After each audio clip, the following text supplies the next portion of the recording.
আসসালামু আলাইকুম বন্ধুরা, কেমন আছেন সবাই? আশা করি আল্লাহর রহমতে ভালো আছেন। আলহামদুলিল্লাহ, আমরাও আল্লাহর রহমতে ভালো আছি। নতুন আরও একটা ভিডিওতে আপনাদেরকে স্বাগত জানাই। আমি সুমাইয়া, খুলনা থেকে বলছি, বাংলাদেশি ব্লগার। প্রতিদিনের মতো আজকেও ছোট্ট একটা ব্লগ নিয়ে আপনাদের মাঝে হাজির হলাম। আর এই যে ঘুম থেকে সকালবেলা উঠেই দেখে যে ঝড়ের তাণ্ডব, কি অবস্থা! সব কলা গাছ ভেঙে ভেঙে পড়ছে, আম গাছ, কচা গাছ সব ভেঙে ভেঙে পড়ছে। এই হচ্ছে অবস্থা এই সাইডের। মোটামুটি অল্প কিছু ক্ষতি হয়েছে, তবে আল্লাহর রহমত যে অল্পের মধ্যে গেছে, অনেকের তো অনেক বড় বড় ক্ষতি হয়েছে, অনেক বেশি কষ্ট হয়েছে। সেই হিসেবে আমাদের তো অল্পের মধ্যে থেকেই গেছে। বিপদ দেওয়ার মালিক একমাত্র আল্লাহ তাআলা এবং রক্ষা করার মালিকও তিনি। তো বিপদ দেন, আবার বিপদ থেকে রক্ষাও তিনি করেন। তো আমাদের হচ্ছে ধৈর্য ধারণ করতে হবে। আমরাই বৃষ্টি চেয়েছি, আবার আমাদেরই ক্ষতি হয়েছে, তো এটা তো আমাদের মেনেই নিতে হবে। আমি কিন্তু এখন ছাদে চলে এসেছি, আর ছাদে এসে দেখি এখানে দুটো গাছ কিন্তু পড়ে গিয়েছে। একটা গোলাপ গাছ পড়ে গেছে, একটা জবা গাছ পড়ে গিয়েছে। দেখুন কি অবস্থা, খুবই খারাপ অবস্থা।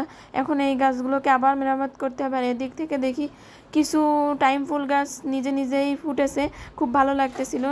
কাল রাত হতে সাপ্লাই পানি নাই, সাপ্লাই পানি ছাড়তেছে না, কি প্রবলেম হয়েছে জানি না। সবার খুব সমস্যা হচ্ছে। তো 11টা বাজে প্রায়, আর তো বসে থাকা যাবে না, অনেক থালাবাটি জমে গেছে। তো আমি চলে আসছি হচ্ছে ডিপ কলে পানি নিতে। তো আমার হচ্ছে একটা সুবিধা আছে, আমার বাড়ির পাশে যেহেতু ডিপ কল, তো আমাদের একটু সুবিধা আছে। তো এখন আমি পানি নিয়ে যাব, আর পানি নিয়ে থালাবাটি দেবো। বেশ কিছু বাসন কিন্তু এখানে হয়েছে, যেহেতু কাল রাত হতে হচ্ছে বাসন ধুই না, তার জন্য এত জমে গেছে। এখন পানি না থাকলে তো করার কিছুই নাই। আর পানি টেনে কিন্তু এখন আমার সব কাজই করা লাগতেছে। পানি নাই যেহেতু, ধোয়া ফেলার জন্য পানি টানা লাগতেছে, রান্নাবান্নার জন্য পানি টানা লাগতেছে। তো অনেকটা পানি কিন্তু আমি টেনে নিয়েছি। আমাদের এখানে কিন্তু প্রচুর ঝড় বৃষ্টি হয়েছে, বেশ কিছু ক্ষয়ক্ষতি হয়েছে। আমার ননদের হচ্ছে গিয়ে ভাড়া বাসা, নিচতলা, যেহেতু পানি উঠে গেছে, ওর ফার্নিচারগুলো সব নষ্ট হয়ে যাচ্ছে, খুব প্রবলেম হচ্ছে। অনেকেরই অনেক ক্ষয়ক্ষতি হয়েছে এই ঝড় বৃষ্টিতে। আমার হচ্ছে সামান্য কিছু ক্ষতি হয়েছে। এই যে আমার হচ্ছে পার্টেক্সের আলমারি, তো আমার ওই কোণা থেকে, আমার এই পাশে যেহেতু টিন সেট আর অন্য সাইডে ছাদ, তো টিন সেটে হচ্ছে আমার বেশিরভাগ মাল জিনিস। তো পার্টেক্সের আলমারিটা যেহেতু এই পাশে, তো ওই কোণা থেকে পানি পড়তেছিল, তার জন্য হচ্ছে আমার অনেকটা কষ্ট করা লাগছে কালকে। ওই আলমারি টেনে সরিয়ে দেওয়া লাগছে, বেশ ঝামেলায় ছিলাম। আর এদিক থেকে কিন্তু হচ্ছে মা হচ্ছে গ্রামে যাবে, বরিশাল যাবে। তো এখানে হচ্ছে মা সব কিছু গুছিয়ে নিচ্ছে তার মতো করে, আমিও একটু সাহায্য করছি আর তার সাথে কথা বলতেছিলাম। এই তো শাশুড়ি মা চলে যাচ্ছে, অনেকটা খারাপ লাগা কাজ করতেছিল, কারণ একা হয়ে গেলাম একদম। মা বাবা এবং শ্বশুর শাশুড়ি কিন্তু মাথার উপরে একটা ছাদ, তারা চলে গেলে কিন্তু খুব খারাপ লাগে। যেহেতু বাইরের পাশটা সবসময় দেখে, আমি বাইরে খুব কম বের হই, যার জন্য আমার খুব হেল্প হয়। আর এসে এসে মা গল্প করে, দুজনে গল্প করি, খুব ভাল লাগে। চলে গেছে জন্য খুব খারাপ লাগতেছিল।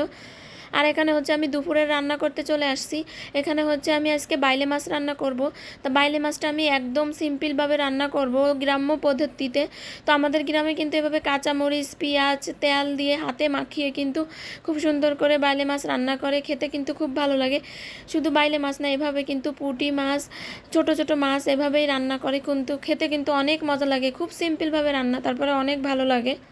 আজকে কিন্তু আমি তেমন কিছু রান্না করব না, এই যে মাছ রান্না করছি, আর হচ্ছে ডাল রান্না করব। ডালটা আমি আজকে পাতলা করব না, ডালটা আজকে আমি ভুনা করব। আপনাদের ভাইয়া হচ্ছে অনেক সকালে উঠে ডিউটিতে চলে গেছে, আর মাও এখন চলে গেল। তো বাসায় হচ্ছে গিয়ে আমি একা। তো হচ্ছে ওইভাবে কিন্তু রান্না বান্নার আয়োজন করে লাভ নেই, কারণ খাওয়ার কেউ নাই। তো তার জন্য হচ্ছে একেবারে অল্পভাবে রান্না করে নিচ্ছি। তাই এখানে হচ্ছে আমি ডাল বোনা করব, তার জন্য হচ্ছে পেঁয়াজ, রসুন, কাঁচামরিচ খুব সুন্দর করে কষিয়ে নিয়েছি, আর এখন হচ্ছে ডাল দিয়ে ডালটা কষিয়ে নেব। তো এভাবে কিন্তু ভুনা ডাল করলে কিন্তু খেতে খুব মজা লাগে। বন্ধুরা, সেই ছোট্ট একটা পুরনো রিকোয়েস্ট, ভিডিওটা যদি একটু হলেও ভালো লাগে একটা লাইক করে দিন। এখন কিন্তু সন্ধ্যাবেলা, আর বাবু হচ্ছে এখানে পড়তে বসেছে। তো আজকে হচ্ছে খাওয়া দাওয়াটা আপনাদের সঙ্গে শেয়ার করিনি। আল্লাহ হাফেজ, আসসালামু আলাইকুম।